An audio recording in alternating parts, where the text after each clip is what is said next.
everyone. I'm so sorry. I cannot hear you if you're talking.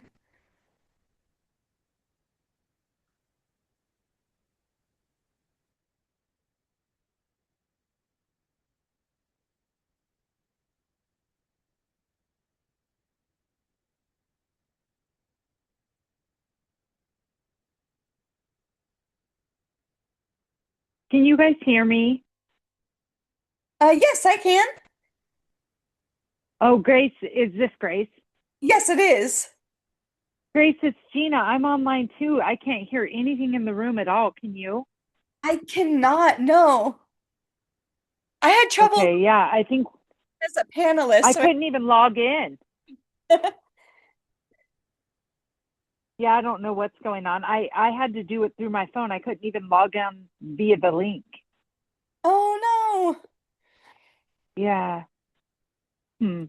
It looks like they're trying to work on Okay. some puzzling faces, and I think that they're on it. So thank you so much. Okay. Oh, okay, perfect. Thank you. Yeah.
Hello? Oh, Can you hear me, Grace? can. Okay, I can hear you, but I can't hear anything in the meeting at all. Yeah, no, neither can I. It looks like they're still trying to work on it from the picture I can see. Okay, cool. Okay. Thank you.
So if you're getting audio feedback.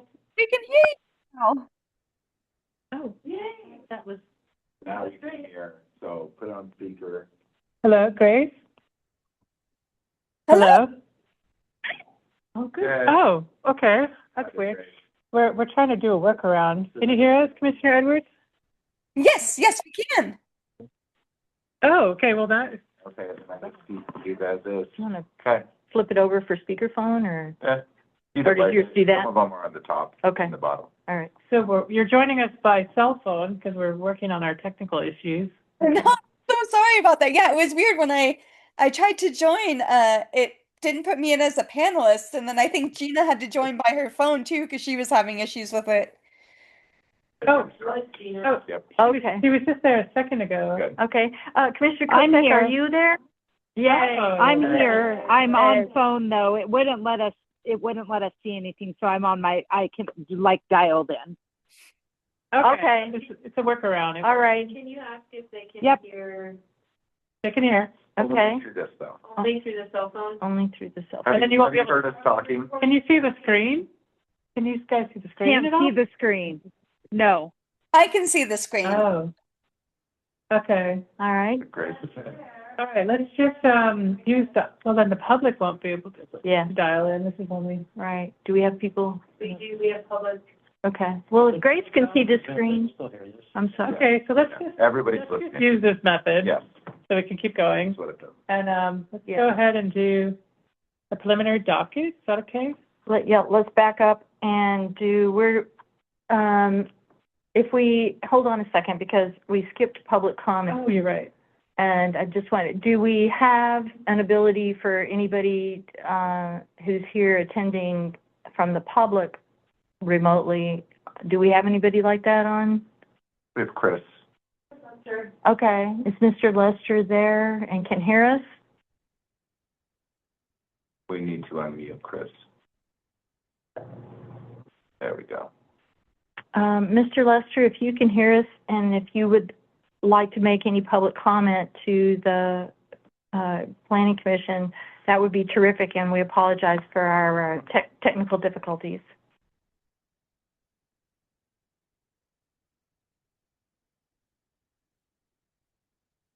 I don't think Chris has anything to say. Okay, I'm assuming not. All right, that was public comment. Okay, nobody's here in the room, otherwise, and there's nobody else online that we can tell, right? So that we can tell. Okay, got it. Yeah, okay, so then let's go to, item number 8, our, preliminary docket. This is our action item tonight. This is, Sarah, can you pull the slide up? okay, this is the review of our 2026 preliminary docket for the comprehensive plan amendments, and we have to decide whether to make forward a recommendation to council. Deputy Director Lumbonte. Thank you. So can you go to the next slide?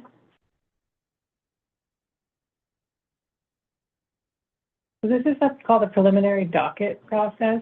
Our code allows us to update our comprehensive plan map and text once per year. And citizens can make recommendations, or city staff, or council. This year we only have 3 city-sponsored amendments. It's going to be the Economic Development Plan, the Parks and Recreation Open Space Plan. These are comp plan chapters that weren't updated in the last round. And then the Wilson County Joint Plan Update and Development Code. So we'll need a motion to proceed to advance this to the council, and then the council will put this on our docket, and then we'll do the work, and then we'll come back to you for the adoption process later in the year. Basically, I mean, this is already on our work plan. You've already seen it, but it just needs to be a Okay. formal motion to advance it to the council. Okay. Our choices are, we can forward a recommendation to adopt as is. We can make changes and forward that, or we can opt to not forward it if we desire. Discussion?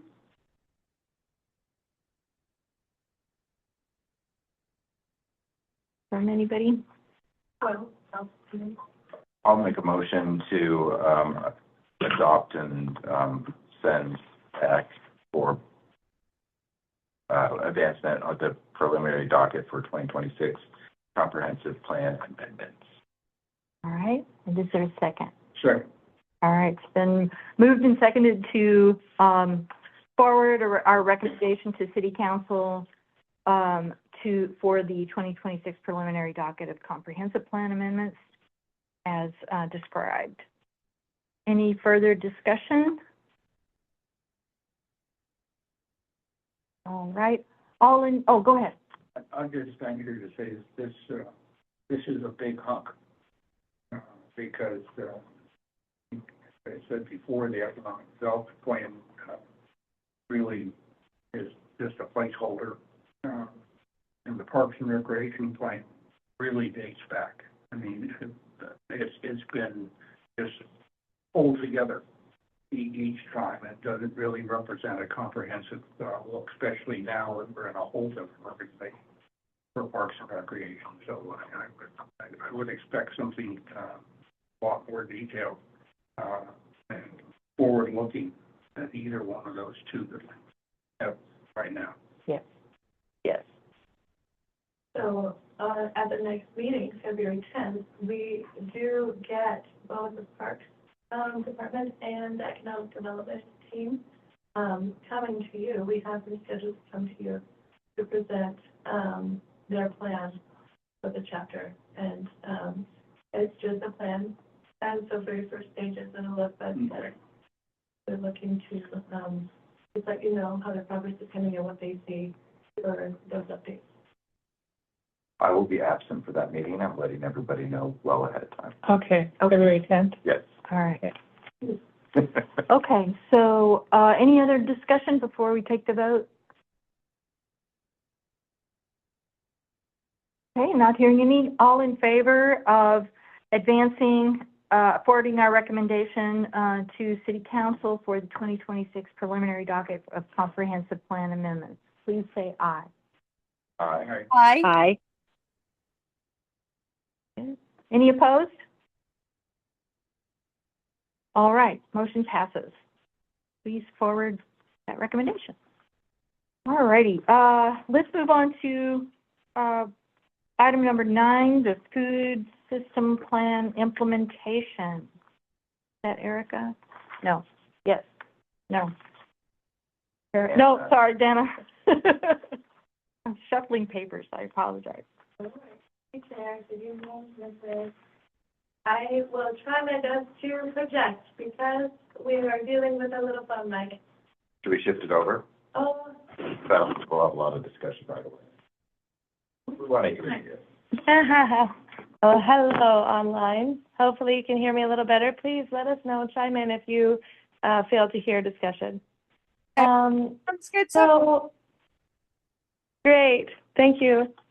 So the food system plan implementation is a item on the 2026 long range planning work plan, and it follows the work we did last year to adopt a food systems plan for Tumwater. And might I say that we are that other agencies are in hot pursuit of our plan.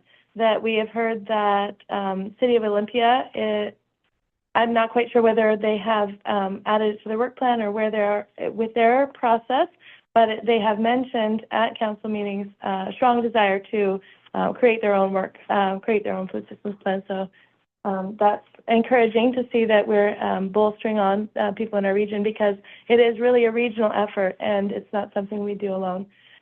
So just wanted to remind you quickly of the goals of our food system plan, and that just puts gives us the scope and scale of what the council wanted us to focus on. So really the goals include improving access, reducing food waste, and then supporting local processing and production.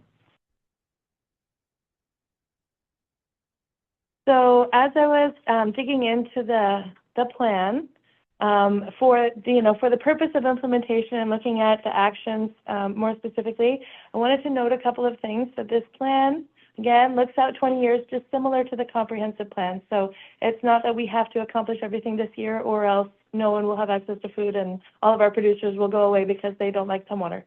So we have 20 years, and it looks out that at that horizon.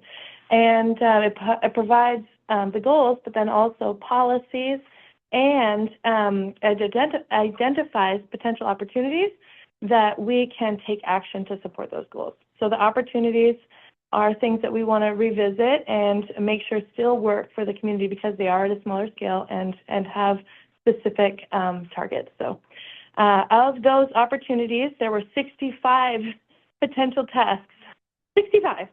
And so kind of looking through them to find some themes, I noted that we have 31 tasks that support current programs.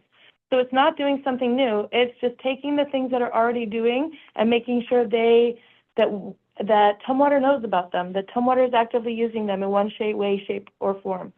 And then besides those 31, 20 tasks were about partnership and collaboration. So those are some big themes that we're going to talk about. So really this year is almost like a setup year where we're trying to see where everyone's at, making sure that we're supporting the pieces that are already working well and not overdoing or not creating things in places where things are already working.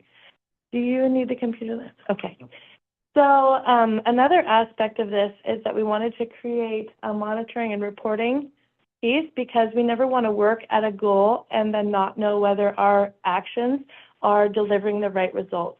And because this is quite new and quite novel for a community to have a food action plan, or food systems plan, then we want to make sure that we can adjust regularly. And so the monitoring report will be similar to the comprehensive plan where we can do 5-year increments. So we're not waiting the 20 years to see, did we do it all?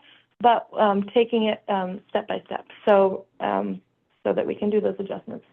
And then we also want to prioritize based on 3 factors. We want to base it on the impact. So high impact items going first, and then cost. You know, if we have a high impact and low cost item, let's do those first.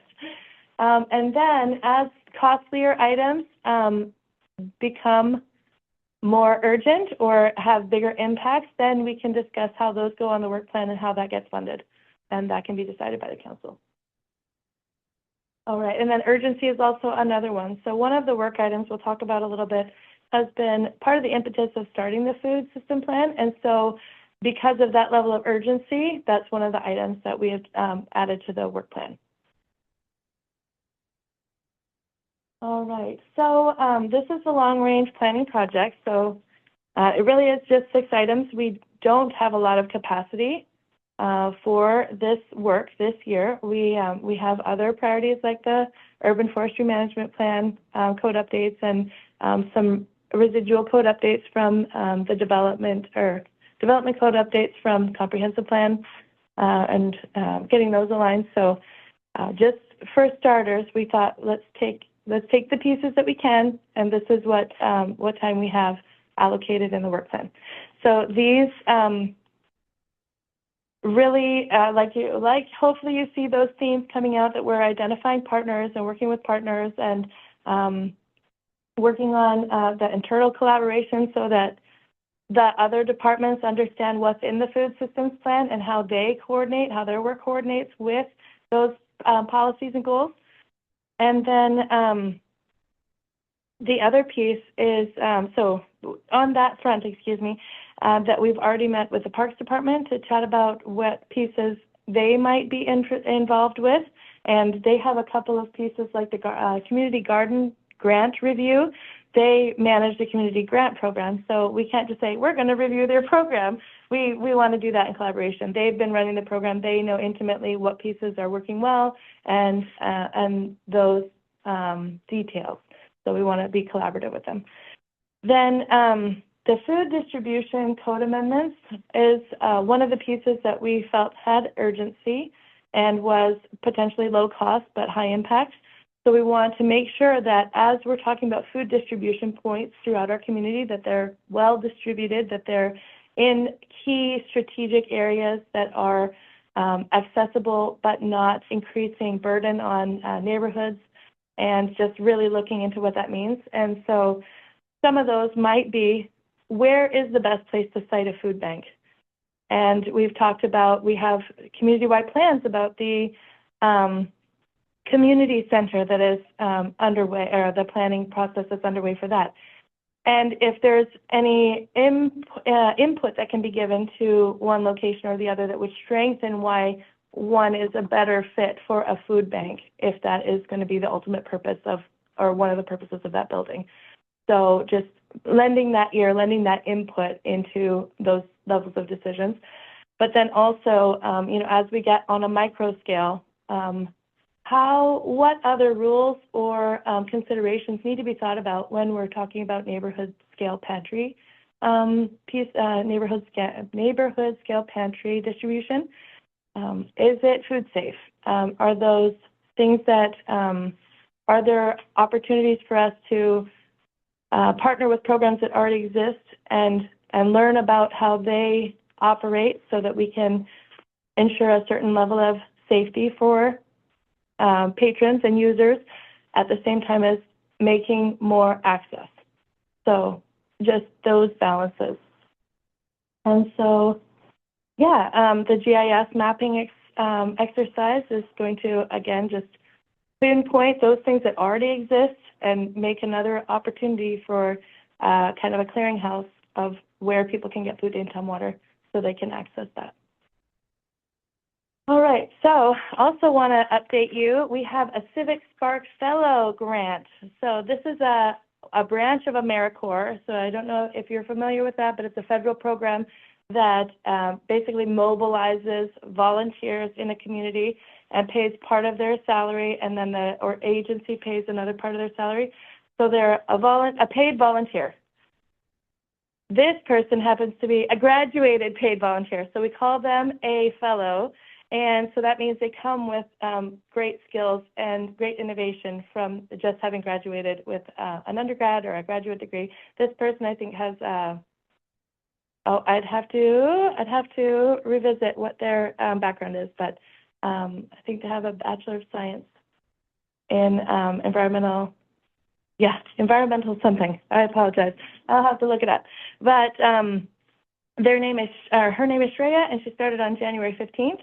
And we already have a meeting on Thursday to discuss projects. So this work all these pieces are part of her work plan, and these four, excuse me, and she will be starting to unroute, to work on this as she gets kind of onboarded and ready to go.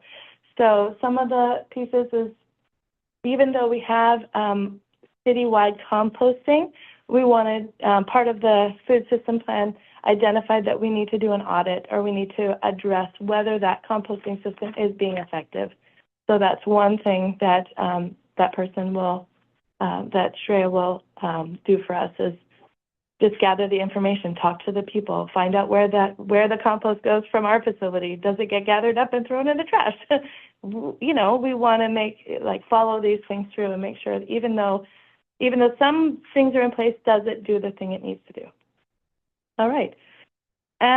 Food waste reduction and local food benefits research, just finding out how are these things happening? Where are the opportunities for maybe food recovery in our community? Where are these things already happening? And just, again, make that kind of clearinghouse and make sure that we have those listed and available to people. All right.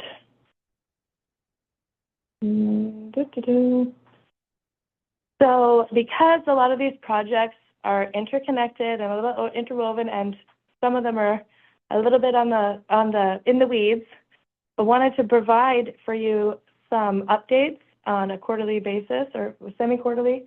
So talking to you now about the kickoff, and then we'll come back in June and we'll dig into the development code and let you have a review and see what that is. The development code is part of the package that will go forward for adoption November. So in June, it'll still be review time, and want to make sure that you have a voice in that and can provide comments.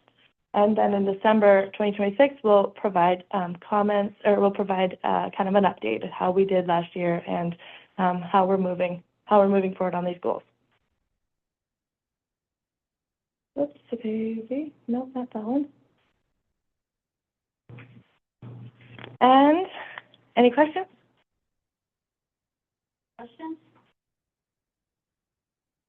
Just an update, not really. That's great. I had a Sure. quick question, of course. Sure. Yeah. In the staff report, you mentioned that the city has to adopt these selected actions to implement from the broader plan. Were there any that you recall that were not selected, that they just said not now, we'll get to those later? And No, we did, so the long-range planning projects, so I can go back a couple slides. These were the prioritized list. And then this list was actually the below-the-line list. Okay. And so we got to implement all of these items because we had this extra person on board. Implement the whole plan. Oh, sorry, out of 65 items, we're doing 9. Okay, got it. Yeah. Okay. So it's partially because in order to do some of the other items, we need to start communicating with our interdepartmentally, and we need to get some more community buy-in and get some more research and just kind of figure out what we're doing. Okay. Yeah. Yeah, I was just trying to get that context of, so there's this big plan with the 65 Yeah. things yet to be done, but we're doing 9 of them. launching and starting with an initial 9, which is still pretty huge. I think so. Okay. Is that Yeah. fair to say? Absolutely. Okay. Pretty much summed it up in one sentence. Okay. Okay, very good. Awesome. Someone's ready to go. Okay, it looks like our phone systems are go. So Yeah, we'll have to dial in if you are ready to change over. Yeah, we'll do that. Folks, just give us a second here before we move on. We really appreciate your being here. Thank you, Liz. Thank you for that, Dana. Of course. Welcome to Zoom. Enter your meeting ID followed by Thank you.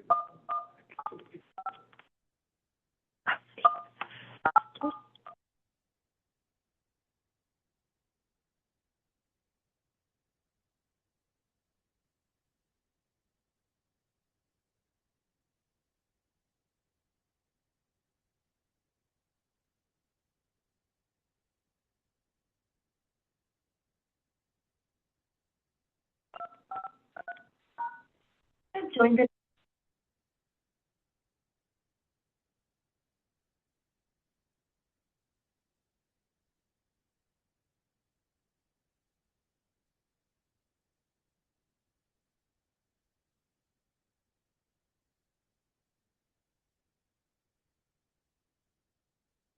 Well, Hold on, we're trying to connect.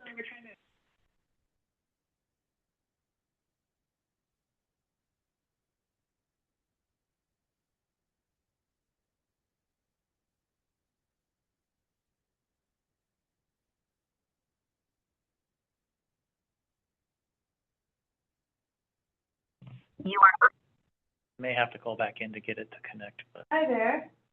Okay, let's just check. I can't promote a telephone, I don't think, but please teach me new things.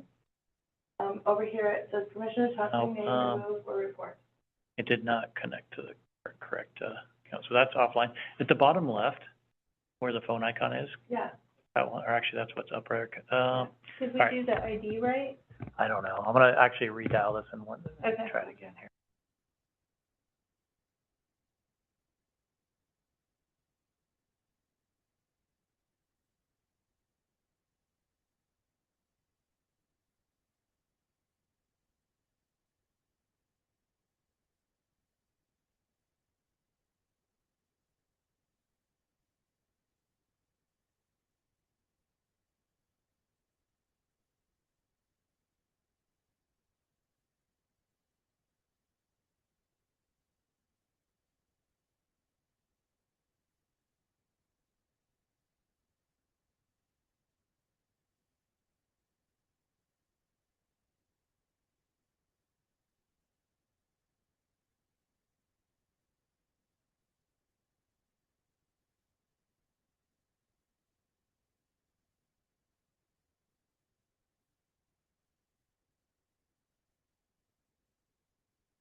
All right.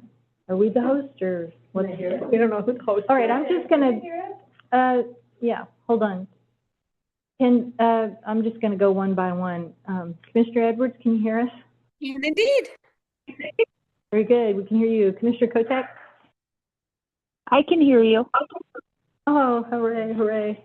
Okay, and you guys can hear us, obviously. So, all right, we're going to proceed. A little clunky here. What I'm going to do is, here we go. We're now moving to item number 10, the 2026 Multifamily Housing Tax Exemption Program evaluation. That's Erica. All right. I'll just say I really appreciate, I don't know his name, our IT champion pro, really appreciate him being here, so thank you. Go on ahead, Erica, when you get there. All right. As soon as I get this, presentation mode, there we go. Good evening, Commission. My name is Erica Smith-Erickson. Tonight, I'm going to be briefing you all on our multifamily housing tax exemption evaluation for 2026.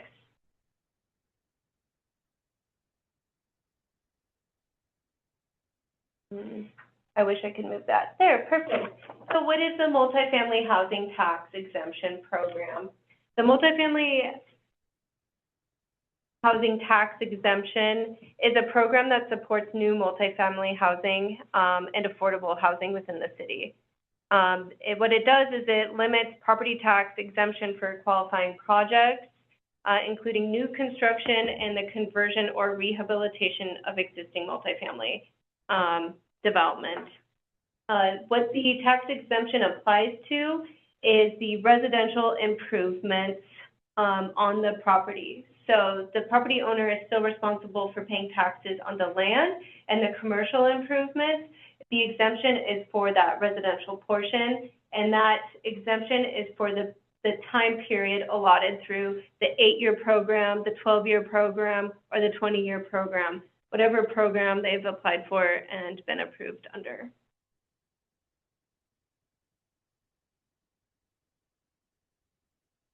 Currently, the City of Tumwater has 2 tax exemption options. We offer the 8-year program, and it's allowed in our Capitol Boulevard corridor in the Brewery District.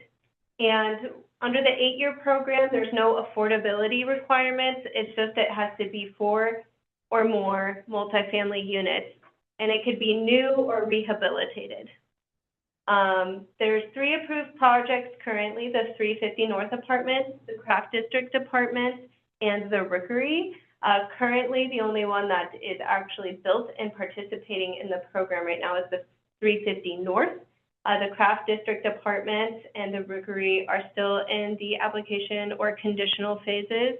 They haven't received that final occupancy and the final certificate or the approval of the final, the letter of them being in the program. Then the 12-year program is allowed within the Capitol Boulevard corridor, the Brewery District, the Town Center sub-area, and the Little Rock sub-area. So the 12-year program, it requires at least 4 multifamily units, and there's an affordability requirement as well. So 20% of the units need to be rented or sold as affordable housing units for households earning 80 to 115% of the area median income. Currently, we have 2 projects within the city: Kingswood Apartments. I don't know if you guys are familiar, I've seen it. It's off Tyee Drive. You can see it off of 55. And then we have the Yorkshire Apartments, which are in the process of being built right now. I do believe those are also off Tyee, the roundabout. It's just, sorry, I don't know the direction, but they're not visible from the freeway.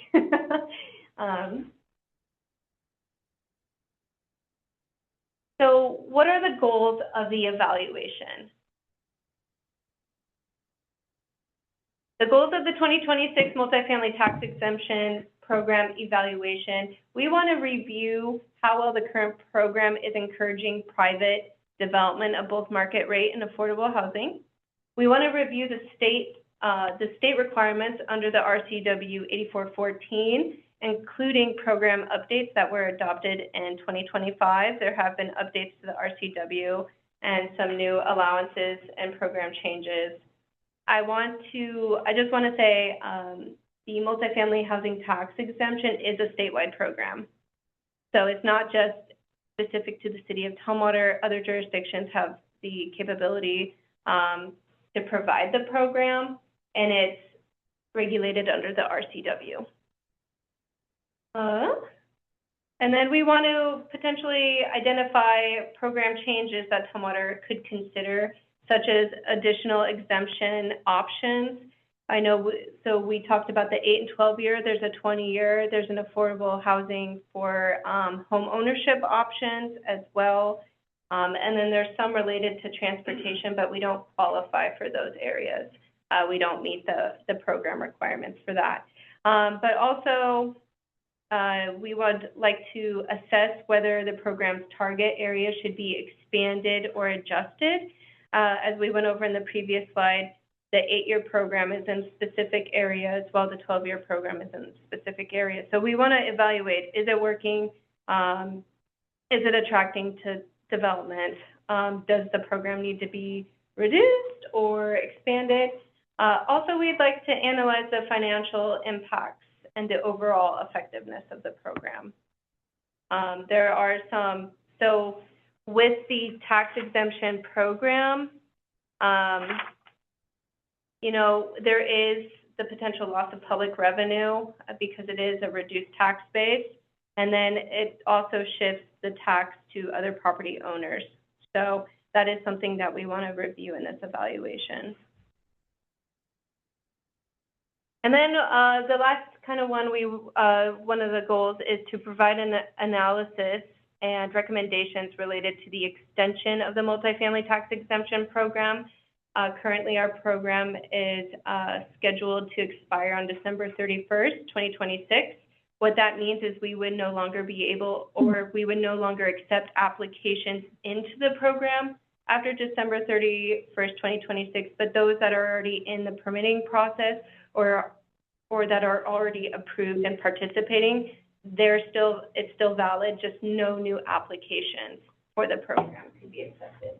So we want to take a look at that and see if we can extend or if we should extend the program. Yeah, go on ahead. So I want to make sure I understand this. With this program, the developer, whoever's building, could be a private homeowner adding units in their yard, right? It would have to be in the specific areas identified. Yeah. So in the corridors, you know, and then it would have to be 4 or more units. So right. Multifamily units, yeah. With those given parameters. You made this statement that their taxes will be reduced. So somehow that reduction will be spread to all the other existing homeowners. And I'm wondering why, because my logic says, well, we weren't getting those taxes anyway. This is new, right? So why do all the rest of the homeowners have an increased tax burden? It's just that the city doesn't get as much tax on these particular units. But before they were built, they weren't getting any income at all, no tax at all. Am I making sense? Yes.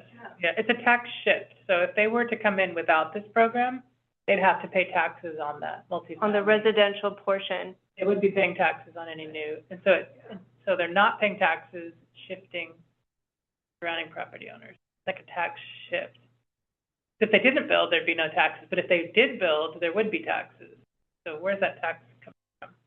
And I guess what Sandra, my understanding is, so how is that fair to those around?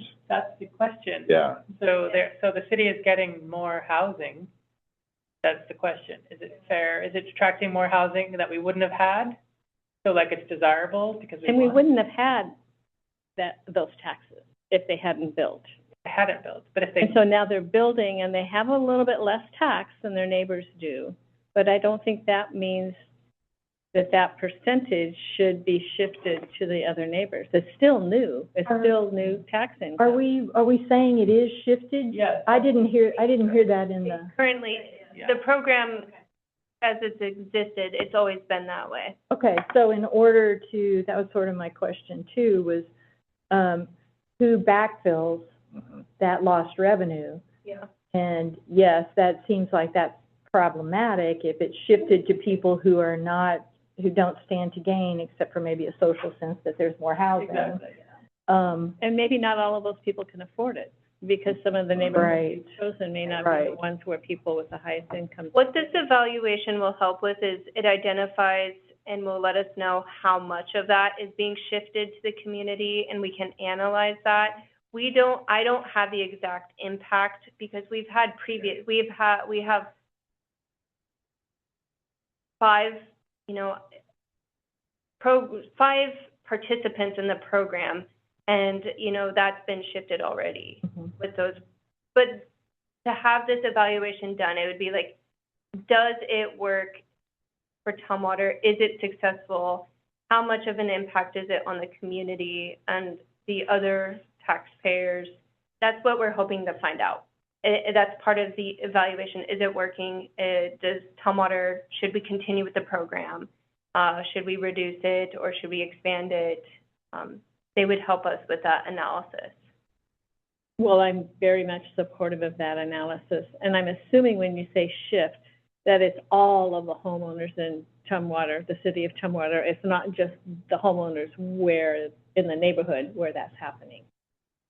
So if I'm building a property with this, my neighbor over here, Elizabeth, isn't putting the bill essentially for the tax, or the increase goes here, it goes to everyone in the city. So I think that is one of the very key points, because I don't know if you'd be very happy with that. Yeah, exactly. So I'm wondering if the part of the evaluation, we can for sure cite those portions of code where that's spelled out, because I didn't see that in the thing. Maybe I just didn't read carefully enough. But I'm also wondering, which I take is not happening, that the state requirement for this, of course, is not actually funding these benefits. So that's yet another thing for City Council. I hope to be pushing on that, if there are state requirements, we need to see some state support. And I think the revenue. percentage of that shift, I think that's important. When I think of the city of Tumwater as a whole, and areas where folks really can't afford an increase in their, I'm assuming this is property tax. Am I making the right assumption? Yeah. Maybe it's just small. It might not even really matter. Maybe it's only $10, $15, and then nobody's going to swap. But if it gets up, $500, there's going to be some folks that are kind of going, right, I'm having trouble here, and not knowing why. Commissioner Kirkpatrick.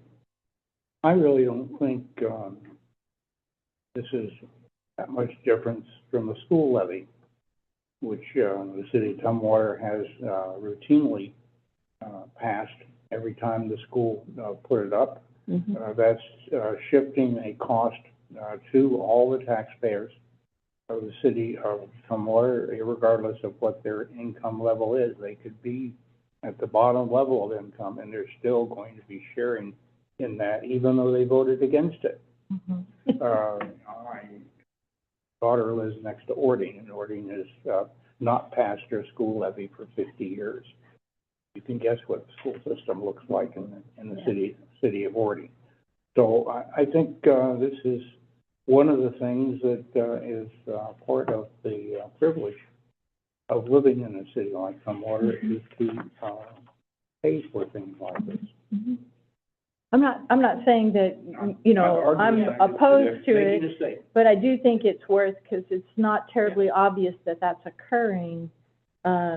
It's not, spelled out that when that occurs, the balance goes and is distributed to all the others, which might be one way to look at it. It would be good, because to know, even from the 5 participating entities right now, to get a sense of how big is that. Yeah. And what is that shift? Yeah, I think having the consultant help us with the analysis will really help identify over time what is the increase in property tax bin. I do want to kind of reiterate that they only get a tax exemption on the residential improvements. So they still pay property land taxes and the commercial improvements such as infrastructure and everything like that. It's just the residential portion of the improvement or where that property, the value of the residential improvements, it's just a tax break on that portion of it. Right, Commissioner. Yeah. There's a lot of dollar signs associated with the residential improvements versus those others. Yeah, and we need to we'll have a consultant analyze that. Thank you. Yeah, That was going to be one of my things. Is that proportional, the $6 signs for the two on the left versus? Okay, So if that is the case, I'm really curious to hear what the consultant says, really curious to see what this is, and then is this a ballot measure that we put out there for the community so they're fully aware of what's happening? I mean, when we vote for the school levies and everything, I mean, yes, got my tax bill and looked at it and said, wow, I pay a lot for schools, but that's why I live in Tumwater. So, but it's like, wow, here's this bill. Is it $5? Is it $500? Is it $5,000? What is that? Is very kind of concerning to me, because I know that especially Kingswood, massive property, massive. I love it. I think it's great. I think it's what we need. The height doesn't bother me. The size doesn't bother me. Shifting that burden to others is a little concerning. Yeah, I just feel like if the cities and the state are really encouraging this, I just go back to the same concept, and I agree with you on all of the school taxes and everything, but this is to increase our housing. I truly support that. It's additional revenue. One way or another, it's additional revenue to the city.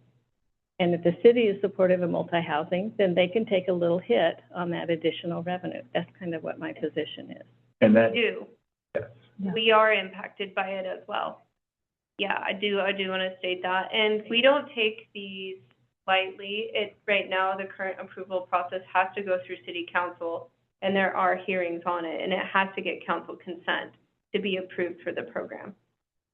So last meeting, we discussed some other things that are tax breaks or whatever, and that there were funds set aside that made sure that that still got paid for. I think it was, what were we talking about? The parks and some other things, where there's other monies set aside to counteract that. Can't remember exactly what we were talking about, but that's something that in this conversation, it's like, are there other monies set aside that could help pay for that? Or is it just a total loss on the city and then a total increase to people around? I'm very interested, I guess, in this evaluation to see, especially because the brewery apartments, if they're the same plans as they were, yes. Craft, sorry. The craft. It's in the brewery district, yeah. It's, yes. I was part of Heritage at the time when those were being discussed, the 93 apartments or whatever it was supposed to be, and they were luxury apartments at that time. So very different than what this sounds like if this is being approved, because they were supposed to be very luxury, high-end apartments back then. So they would qualify if they're not proposing affordable, they would qualify for the 8-year exemption program, because that has no affordability component. And that's in the, yes. So that is also a little concerning to me, because I know that, I mean, they were talking high dollar apartments, and if they're now getting that break as well. I like the 12-year that has the 20% component. That's what some of the consultants were looking at. Maybe if we continue this program, that the 8-year would require affordability component as well. It's not currently required. It's a trade-off. It's like, hey, you get an 8-year tax shift, but then you have that housing in your community. Well, I'm also wondering if this is why they've been waiting 5-6 years now to do that, because it's been a little while since I've been over there. Sorry, Tam. Yeah. So once we trying to qualify your comment, if that's okay. Yeah. And clarify it a little bit. Are you saying that the benefit would be greater to the community if the affordability was met, or even if maybe the criteria for that, or the affordability was dropped below 80% even, or into brackets of our help me with the. I would be more willing to raise my taxes to help somebody that's not able to get into a apartment to do the 20% or whatever that is. I'd be much more willing to do that than see some luxury apartments go up that have this huge tax break. Yeah. And, they're receiving this, and now everybody else around them is having to pay for that. That's what my concern is. Yeah, thank you. And that may be one of the options that the council can. Exactly. Is changing the 8-year program to require affordability. Yeah. Right. I do want to remind the commission, I don't want to interrupt you, it's affordable, it's 20% of the units be rented or sold as affordable to 80 to 115% of the area median income. That, to me, is, if you guys recall our discussions, pardon? Talking about the 8-year program, though. Oh, the 8-year. For the- But even for, yeah, so right now, the affordability, even in the 12-year program, it's only to the 80 to 100, not only, but it's, which is basically market rate still. If we're talking 115%, that's still over 100% of the average area median income. So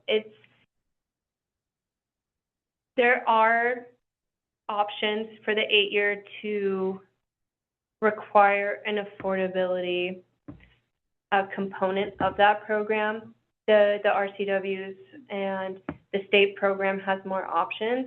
And so that's what the consultant is going to help us look at. Like, should we require affordability in the 8-year program? Do we continue the 8-year program? There's so many options for us to move forward, and we want to analyze what would be most effective for the city of Tumwater. I think to just Nelson, excuse me. No, I was going to say, just a bit more transparency, I think, on how all of this works. I know what's happening when I vote for a levy. Mm-hmm. And, they laid it all out in the voters pamphlet just recently with the what's going to happen there, so. Mr. Kirkpatrick. The two, Kingswood and the other one that's on Tyee, are they going to be apartments, or are they going to be condominiums, or do they have an option? And you can build an apartment building and then convert it to condominiums.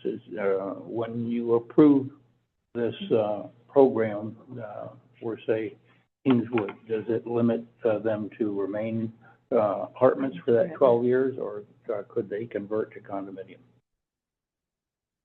I can answer the first part of that question, which is they are apartments.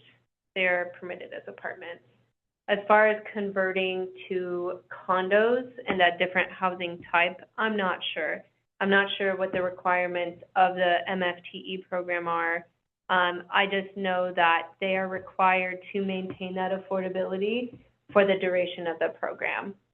So if we're converting the unit types from apartments to condos, which would be home ownership, is there flexibility? Can they change?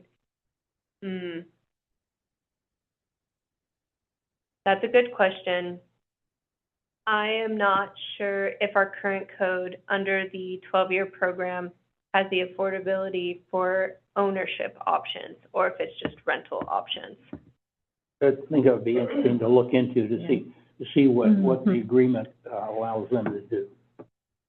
Because it's not unusual for a building to be partially condominiumized. In other words, they could leave the low-income units as apartments, and they could convert the rest of the building to condominiums if they're allowed to. So they're allowed to. It's just the requirement is that 20% of the units. But say that unit, the family income increased, they could just shift that unit to another unit. So it's not tied to a specific unit, but 20% of the units. So if they wanted to convert some to condos, as long as they had other units. Okay. Does that make sense? It's not tied to the units, just 20% of units at any given time. Okay. In the building. The owner has to figure out who falls within that AMI. Yeah, exactly. Okay, to count. And I need to verify bullet number 3, because we do have units to be rented or sold as affordable housing. I need to verify if that's from the RCW or if that's from our Tumwater Municipal Code. So I can follow up with the commission on what our current program is. I'm hearing questions about the current program and converting it from rental to potential condo and home ownership. It would be interesting as kind of keying off of Commissioner Kirkpatrick's remark about conversion of rentals to ownership, but just maybe starting with, maybe the evaluation can look at, what kind of programs can we incentivize around home ownership in a multifamily situation, so that you're, helping people climb out of lower socioeconomic levels. If that's the goal of the state program, to encourage, more affordable housing, it's tied with that whole socioeconomic issue, it seems to me. So it seems like the evaluation could look at, or maybe offer options or proposals or ideas for consideration around the ownership portion, not just the rental portion of things. In the RCW, the state does have the homeownership option. It's just we haven't implemented it. Is that the 20-year program? Or is that the one we don't qualify for? The 12 and the 20-year program have the affordability component. The ownership component. The homeownership, I'll have to get back to you. I have the table saved, and originally I wanted to put it in the presentation, but the table is overwhelming because there's so many requirements and so much context in it. Yeah. But I can also send out the current state options and what the program offers. Because it is a nice table, it breaks it down by 8-year program, 12-year homeownership if there was one. There's 20-year homeownership. If you're within a transportation district, there's a program. And that was part of the 2025 update, was the Department of Commerce created a fact sheet for all the MFTE program options. So that might be worth sending around just to make everyone aware, so they could take a look at what's offered through the state. Is that the reason why Tumwater, you said earlier, maybe I'm confusing this, that Tumwater didn't qualify for using the 20-year program? There was a new program that was implemented, but had to be major transit corridors and transit stations. So it's for cities with a bigger population and more transportation. There's some kind of hub. Infrastructure, yeah. And so it's just, we didn't qualify. That's not on our horizon for quite some time for that kind of thing. Yeah, but I will send out the fact sheet from Commerce. I think that will help give us an idea of some of the options, and then we'll work with the consultant, review the program options, and what would fit City of Tumwater. So the final thing I just want to say, so Craft District, this was discussed back in 2022 when it went to council, and it seemed like it was a little contentious then. I was not on this commission at that time, but it seems like this has been an ongoing issue now for 4 years, because it is a premium apartment. The Rookery also is a premium apartment, $1,800 a month for a 1-bedroom. So that's where I'm kind of wanting to keep this going, because it just seems like here's these tax benefits for you to build this premium structure and now charge $1,800 a month for a 1-bedroom, which is not anywhere near affordable. And even at 80 to 150, 115% AMI, still not affordable. Yeah.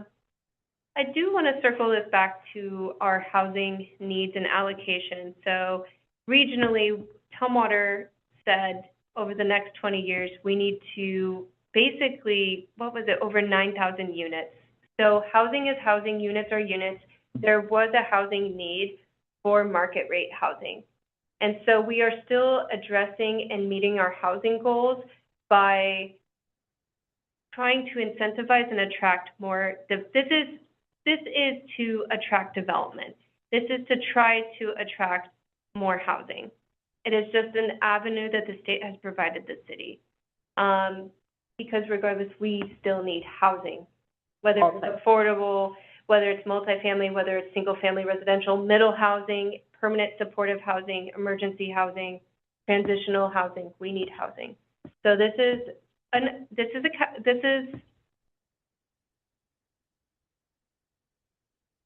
a tool that we can offer developers to try to attract housing.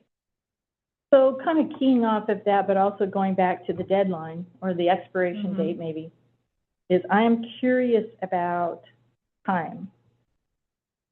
And kind of like, how long ago did some of these participants get started? How long did the process take for some of them to even get approved to do this kind of thing? Is that an area to explore? If it's a really long time, why is that? Is that part of the burden for development, so that, you know, if we could shorten that timeline for approval, then there's maybe more likelihood that developers find that attractive, although, you know, tax incentives are mighty attractive too. But, you know, if that's part, to me, that's part of the equation of just the timing and how long. If it's years and years and years, somebody's got to get started, you know, 10 years ago to expect something. Maybe it's not long, I made that up, but, you know, maybe it's not that long. Who knows? But it would be good to know what that amounts to. And then I'm just kind of curious, is anybody in the queue now before the expiration date, beyond the 5 you've pointed out here? Is anybody thinking about coming in the next, you know, 11 months or so? And, you know, and do they, you know, is there enough of an incentive already? Indeed, would these things have been built without this program? Is, you know, yet another question, I guess. Probably it might have been attractive in the craft district because of the way that's going along, that it might have been attractive even without the tax incentive to build something there. I don't really know that, but it would be good to understand, if we can, even anecdotally, what are those kinds of patterns. Yeah, prior to Commissioner Kirkpatrick's comment, I do want to respond. Our Tumwater Municipal Code does have timelines and timeframes for approval, and what it really does is it corresponds or correlates with the construction. So the permitting process and the construction completion date. So I don't know about the initial application process, but because I am also doing the annual reporting, so if you are part of this program, you do have an annual report to the city. There is a kind of a reporting requirement for these programs. They fill out forms yearly, annually, and submit them to the city for review. And through creating a dashboard and tracking all this and taking that annual review process over, I do know that some of these projects still are in the conditional phase, and the conditional approval is valid for 3 years. So within that 3 years, they need to get final occupancy from the building, so construction must be completed. And then they need to apply for their final certificate, which is the final approval into the program, or they need to apply for an extension of that conditional approval, and that is approved through the director, which would be Brad. Right. So I know there are time limits and time frames for projects that are going through the approval process. I don't quite have the actual initial application process timeline, but I do know the conditional approval and the final approval into the program does follow construction and the final occupancy. So I think that's good. I just think maybe that's an element for the evaluation to examine. Oh, Commissioner Kirkpatrick. I'll offer one more, and I'm not asking that you keep track of this, but along with additional housing, programs bring commercial development, neighborhood commercial. We've gone without any neighborhood commercial development for at least 15 years. And now all of a sudden we have this big complex coming in next to Home Depot. Mm-hmm. And I would expect that probably Kingswood Apartments and the other apartments that were built behind it are part of the draw to bring those in. And when they built Yorkshire Apartments further south, I'm willing to bet there'll be some commercial that will come from that. So there are benefits to the city and to the citizens of the city that aren't incorporated into those apartments. Mm-hmm. They're helping develop the city. especially neighborhood commercial. You know the time we spent on neighborhood commercial with zero, help. All of a sudden, Right. it came of its own in an area that was not zoned Right. neighborhood commercial. Yeah, I think the 12-year program's great. Yeah. The last question I have, and I'm sorry for belaboring the point. As we were rolling this out, did we do a study that said if we build X number of units, it's going to result in X amount of tax loss or displacement or shifting? Is that something that we look at when we're looking through this lens as these things come in, or are we kind of trying to get things rolled out and we do that quickly? Just because I think that would be a good tool to use is if we build 100 units, it's going to result in X amount of dollars, and that means X amount of dollars displaced amongst how many citizens we're at right now, is 12 cents a person. So looking at the full process, I think that would be a great tool to have in our toolbox, especially as we see we have 3 on the left, 2 on the right. It would just be great to know that. I want to clarify, so you're asking, is there an analysis done through the approval process? Do we do that when an application comes in? And even ahead, so when we rolled this out, which I don't know, was that 2022? What year was this that we rolled this out? As we were rolling out, did we look at, okay, if this many units are built, that's this much tax displacement, before we even got to the application process? Because that could have possibly answered some of the issues or the things that I'm bringing up and others are bringing up, of saying it's going to be $100,000 in taxes that are going to be displaced amongst all the rest of it. The big picture. Yeah. The program versus the applications Yeah, themselves. so before the applications start rolling in. I don't know that was done before this program started, but it's something we can do with Oh, totally. feasibility. Yeah. Yeah, So it's just a question. consultants, yeah, so we are currently in the process of hiring a consultant, working on our request for proposals, outlining those goals and what we want done through this evaluation. So this is all really good feedback that we will incorporate into that request to the consultant to have them review. Staff have already, we thought about these things and we want an analysis done on the cost and the benefits, pros, the cons. We do want someone to come in and analyze that. As far as like previously what's been done, I haven't been involved in the approval process for all these projects that we have on the screen. But yeah, that's a great comment, and we will make sure to incorporate that. Yeah, and it's just a thing, as looking forward, we'll probably have more things like this coming down the line, and as we're doing things to get commercial development, to get residential development, all of that, it's just another tool to have in the toolbox of, okay, what would this cost if we had 20, 50, 100, 1,000, what does that look like?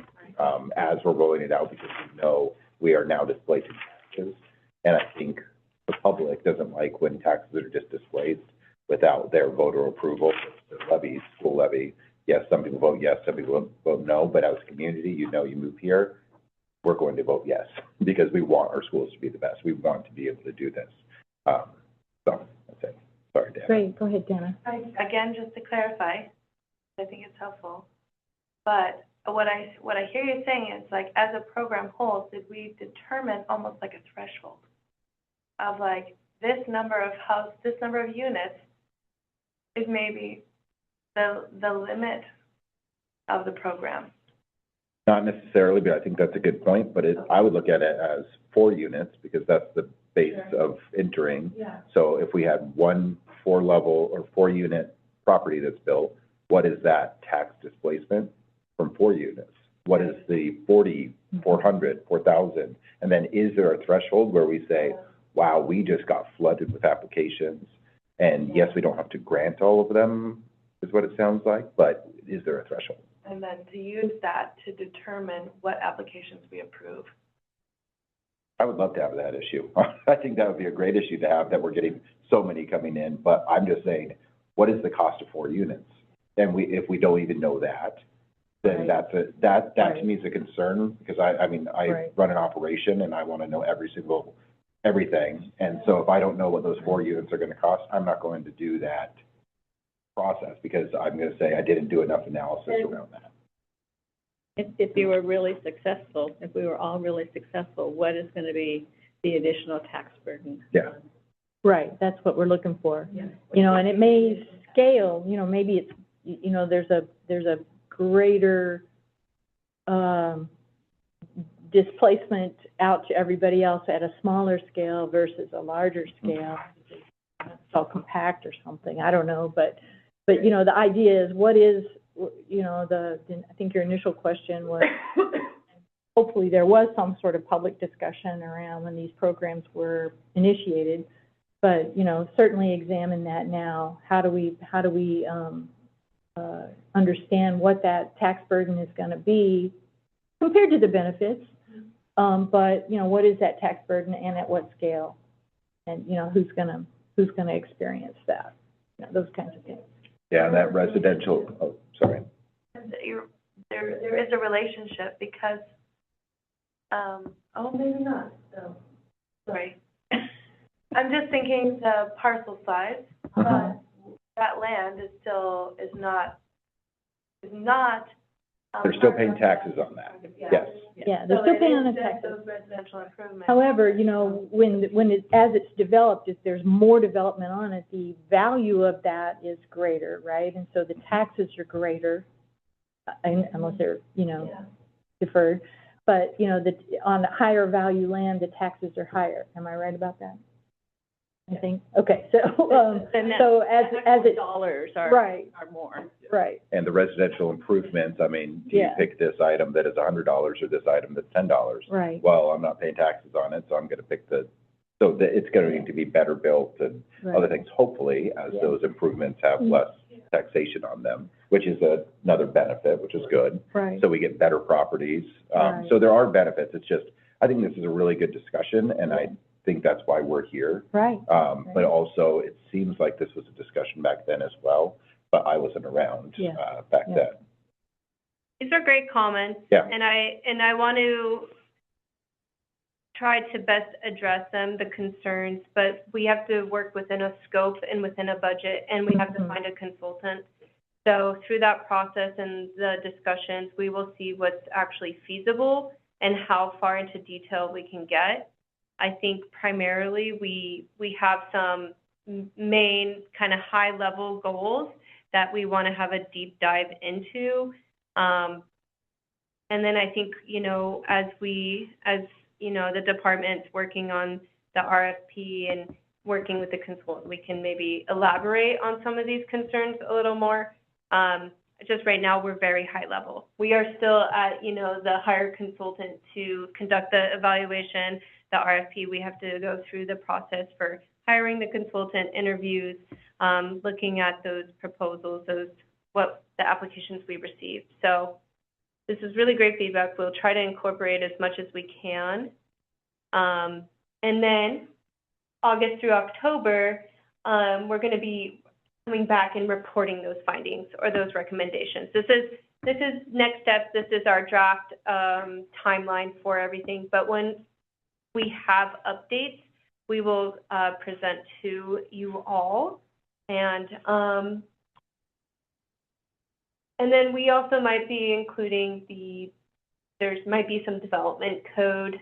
We might be updating that expiration date of the program in the November ordinance for the development code update. So, yeah.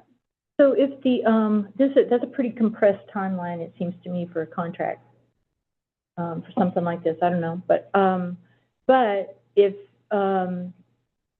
the program expires as written, does it have to be in the city, you know, taking the information, the analysis from the consultant, and the city decides to renew or recreate, maybe that's a better word because maybe there's some changes, recreates the program in whatever guise, does it have to like kind of be totally redone later? So there could be a hiatus between December 31st of this year. It's a state program, so it's like our code is just Okay, Our how code- we're implementing. Yeah, our code ends, so we could Right. either let the program expire, Right. no new applicants, we could extend the deadline for a year to buy ourselves more time to Okay. figure out the program design, we could come up with, all options are on the table, we could amend the 8-year program to allow affordability, like, that's what the Okay. consultant will, Yeah, but I mean, if they're not done, because this is pretty compressed. yeah, if we're not done, we could just change the deadline and give us another year to figure it out. Yeah, okay. Or, yeah, we could let it expire, and then when we know, when working with the consultant, the timeline, so if they are proposing code changes, Uh-huh. and we want to just, Yeah, renew the, yeah. do one code update with Right. the expiration, Okay. changing the expiration date, and then implementing maybe new policies, new code. So we have options. We have options with this. There's, State program isn't going anywhere. Yeah, Sorry. yeah, ours, but that's what I'm talking about though. Yeah. So, just kind of wondering about that hiatus. I'm kind of also a little bit, curious about, and this is gonna be affecting the scope of the work too, so it may or may not be included, because this is gonna be, I think, a really foundational analysis, I think. It's really good. But I'm wondering if it will include, kind of talking to folks out in the development realm, to figure out, what are people seeing out there? What's holding them back? Why wouldn't they, be doing, it might be stuff that's out of the control of the city and a program like this at all, like we saw not too many years ago, with some major disruptions in our economy. Mm-hmm. So, aside from those kinds of things, something like this, what are they thinking? Mm-hmm. What's the buzz out there in development land? Question, sorry. Is this being funded by a grant, or is this part of the city's operational, budget? These operational budget. yeah, so we also have to stay within that budget that we were allotted. So that's where kind of the priorities of this evaluation come in. And then we can ask, and then they can give us their proposed budget, and then we would have to negotiate and go from there. We've had a lot of discussion in the room, but I sure don't want to leave out folks online. Commissioners Edward or Kotek, have either of you got points you want to make or questions to ask?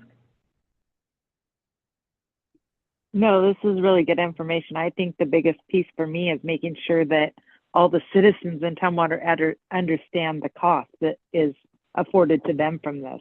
That's the biggest piece. Same for me. I completely agree with that. Great, thank you both. All right, any other points, Erica, you want to make? Nope. We kind of briefly went over the timeline. So hopefully by, the fall, we'll have an update for you all on how that evaluation is going, and potential code amendments if we're proposing that. I think we've received many comments and questions this evening, but as always, feel free to email if you have any more. I will follow up with the fact sheet from the Department of Commerce, and then I will clarify about our current program and if you can convert rentals to home ownership. And if there was a need for me to follow up with the process for the permitting process and the timeline, Commissioner Robbins or Chair Robbins, would you like me to follow up with that? Because you wanted to know. I'm just curious if the time it takes for somebody coming in with an idea because they see this interesting program to actually having the thing constructed is so long that it's not really viable to a developer to do this kind of thing. And so I'd like to maybe have just an element of the analysis include how long does it take? I don't need to know the guts of everything, Yeah. or the details of but just is it a really slow process? And so that discourages development along these lines. or is it nice and it's good and it's just, you know, really fabulous to have this kind of thing, and it's even a better thing to have some tax incentives alongside it, and therefore we ought to be seeing even more people clamoring for it. So just that time element. Yeah, the program doesn't affect the permitting process. They do not actually have the tax breaks until they get their final occupancy, and they apply for the final certificate of the program. And then after they get that final certificate, then the next year, like that tax year, is when they would get the tax break. Okay, so I'm misunderstanding. It's not when they come in early on. No, it's okay. after it's. So it could be very compressed. It could be quite brief. It can affect their development. Yeah, okay. Yeah. Okay. What it does affect is depending on how long it takes for them to build. Yeah. Once they have that conditional approval, they have 3 years before that conditional approval expires. Yeah, okay. So they either have to apply for the final, so that means get their final occupancy for okay. the building, or they have to extend that conditional approval. Okay. So in that case, I guess maybe what I'm, you know, what kind of pushes them over the edge to seek this, to participate in this program? They're following along. They think it's good to build. They're building. They've got a permit to build, and you know, on and on and on. They're very, very close. And then what pushes them over the edge to say, I'm going to set aside 20% of my units here to call affordable? I mean, find that out, right? Probably part of their feasibility, their penciling of it, the profit, the tax break, how much it's going to cost versus how much they're going to. Did they have a lot of cost overruns, and now they're trying to make up the difference on the backs of taxpayers, or you know, or what? Yeah. You know, that's the kind of thing I'm trying to understand. You know, what is that trigger that makes somebody want to participate in this program? The tax break. Yeah. It's like you know, I think what you're hearing is that while we're eager for housing and we want all types of housing at all kind of scales, we're leery of when somebody, what's the word I'm looking for, when you shift your costs to other people. Mm-hmm. You know, that's what we're concerned about, if I can characterize that. It's not that we're not willing to recommend that there could be those kinds of things the way we do with schools, but that we want to know more about it and be transparent. Is that fair? Mm-hmm. Okay. And yeah, we go through council. They have to, council approves, and there's hearings, and they do come in for the application to be even considered. They have to go to a council, and then to get, you know, formally approved in the program, they go to council. There is public noticing. Yeah, for the individual thing. What I guess I'm talking about as the program is being evaluated, does the program, is that transparent to people? You know, in the code or in the RCW? All of it, not the RCW. Okay. Here in Tumwater, you know, here in Tumwater, as we're considering how to renew, recreate, extend, how this program is working, how can we be more transparent about what it's costing property owners? Property owners in Maybe the city of Tumwater. one of the products of your RFP should be a fact sheet. Yes. Yeah. Which could then be put on the website, and if people were interested in finding out that information, it's readily available. Right. I would love to know. That is proposed in the draft I'm working on for the RFP is informational sheets that the public can use, not just for, you know, also for developers, like the incentives for it. It also, we want to review it for, does it work with other affordable housing incentives? Can they layer it on top of other, because we have affordable housing incentives, like density, height limit increases, things like that. How does it work with those programs, and just like providing a fact sheet for developers and the public to know about these programs. So that is something. Yeah. Ideally, this work will help us with all kind of communication. Yeah. Commissioner Staff. And this is something that I brought up last time that I think is much more fitting right now. If there's a big, just empty building out there, somebody can take that building and convert it, and that is also included in this. It's not just residential to residential, it is big warehouse that they're now just gonna build out and add things to. I think that is something that as developers are looking at space, I mean, we do have plenty of land still. Not plenty, but we have land here. But if there's, buildings, like let's say this fire station that went up for sale and somebody wanted to buy it and turn it into housing, like that would be a great thing to do under this. So I think that was missed from the presentation that the way that I understood it at least. Yeah.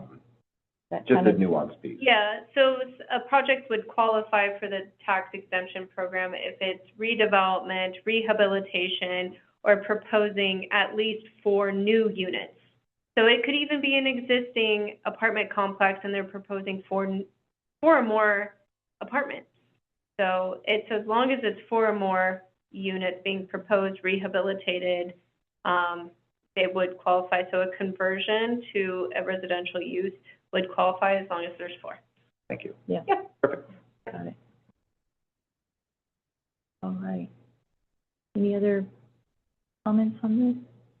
Thank you, Erica. You did a great job. Yeah, you know, I knew, yeah, sorry, This is so interesting to us. You were hoping, huh?